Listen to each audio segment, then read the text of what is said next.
Before we begin, a question. Have you ever loved something so much it disappeared? Not because it left, but because you held it so tightly, stared at it so long, that somewhere between your wanting and the thing itself, the real thing stopped mattering. What you loved, in the end, was the image of it, the idea, the reflection. The Greeks had a word for this kind of ruin. They told it in a story. They always do. His name was Narcissus, and he was by every account the most beautiful thing alive. Not in the way we usually mean beautiful, where we say it and immediately start listing exceptions. No. He was the kind of beautiful that made people stop walking, that made flowers turn their heads, that made rivers slow down a little, as if the water itself wanted a better look. Everyone loved him. He loved no one back. Not out of cruelty, exactly. More out of impossibility. Other people were fine. Other people were perfectly adequate. But none of them were quite right. None of them were enough. He couldn't say what was missing. He only knew that something was. So he walked alone through the forests of Boeotia, hunting deer he never caught, speaking to trees that couldn't answer, and leaving a trail of broken hearts behind him, like breadcrumbs. One of those hearts belonged to Echo. Echo was a nymph, a spirit of the forests and hills, and she had a particular problem of her own.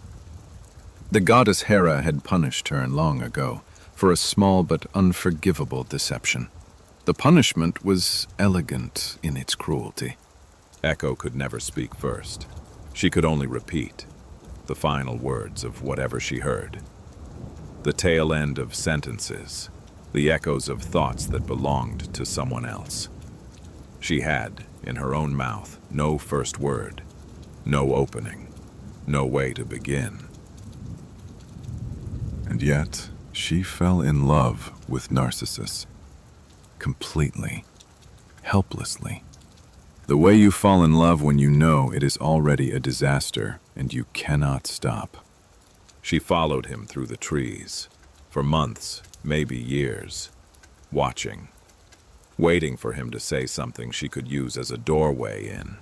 One day he called out, to no one in particular, "Is anyone here?"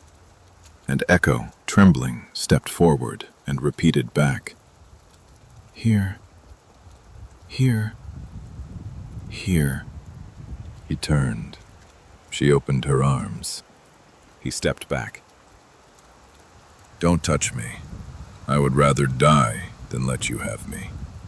And she could only answer, quietly, into the leaves, "Have me.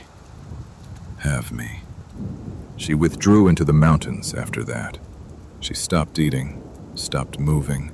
Her body thinned and faded until it was nothing.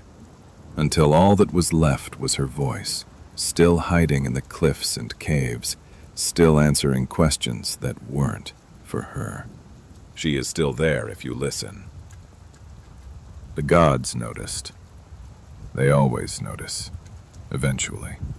Nemesis, the goddess of balance, of rightful consequence, arranged a small adjustment. On a warm afternoon, hunting alone, Narcissus grew thirsty. He found a pool, still, undisturbed, silver as a held breath. He knelt at its edge to drink, and he saw a face. The most beautiful face he had ever seen. He froze. His hand, reaching for water, stopped an inch from the surface. The face looked back at him with an expression he had never seen on anyone before. Something like longing, like hunger, like, "I have been waiting for you." He reached out. The face shattered into 1,000 silver rings. He waited, barely breathing. The water stilled. The face returned. He smiled. The face smiled back. He did not eat that day. He did not leave. He did not eat the next day either, or the next. He didn't know. He did not know it was himself. He thought, he genuinely believed that somewhere in the water there lived another. Someone who understood him perfectly, who moved when he moved, who looked when he looked, who felt clearly what he felt. Someone, finally, who was enough. He spoke to the reflection. He begged it to come out. He wept when it wept, which is to say he made himself weep and then wept harder at the sight of it weeping, each sob feeding the next in a closed loop of manufactured grief. He wasted at the water's edge. His famous beauty, the cheeks that stopped rivers, the eyes that broke hearts, hollowed and dimmed. He didn't notice. He only had eyes for the water. "I am in love," he said to anyone who wasn't there, "with something I cannot reach." And somewhere in the hills, Echo repeated quietly, "Cannot reach. Cannot reach." He died there. Gently. The way things die when they simply stop trying to live. Not with violence, but with a kind of letting go that looks, from the outside, almost peaceful. Where he had lain, a flower grew. White petals, yellow center, head tilted slightly downward toward the water, as if it had not quite finished looking. We still call it the Narcissus. It is not a story about vanity. Or not only that. Vanity is too simple. It implies a kind of knowing selfishness, a man who sees himself in a mirror and thinks, yes, good, exactly right. That's not what happens here. Narcissus doesn't know he's looking at himself. That's the whole point. He falls in love with an image that happens to be his own. But more importantly, he falls in love with an image that cannot speak first.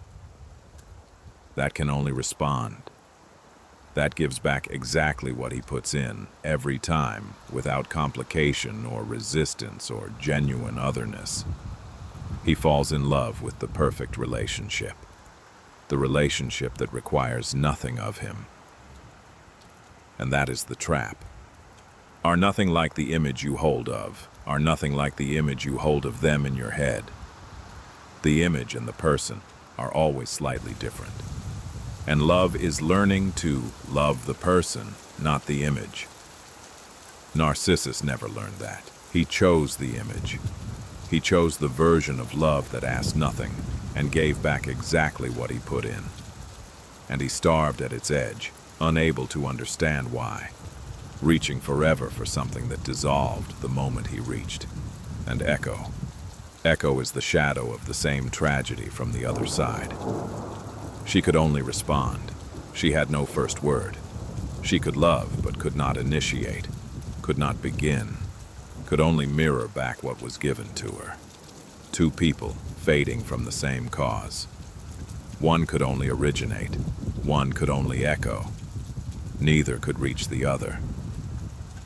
The flower still grows in Greece, near still water, and if you visit, if you find a quiet pool on a warm afternoon and kneel at its edge, you'll see something looking back at you.